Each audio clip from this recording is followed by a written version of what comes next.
This is the Lone Crater YouTube. We hope this video helps. You're starting now. Charge the smartwatch above 20% and power it on because low battery blocks pairing.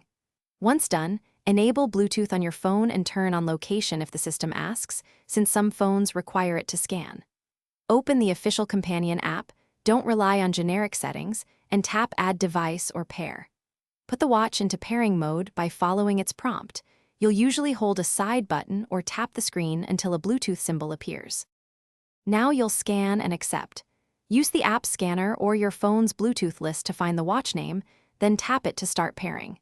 When a PIN or pairing code appears, verify the digits on both screens and confirm.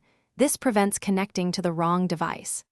Make sure to accept permission prompts for notifications, contacts, and health data, because the watch won't show messages or sync steps without them. If the app asks for background location or battery optimization exceptions, allow them to keep the connection stable. Finish by letting the watch complete its initial sync. This moves watch faces, settings, and health data into place. Adjust notification rules so you get what you want. Test an incoming call, a text notification, and a step sync to confirm full functionality.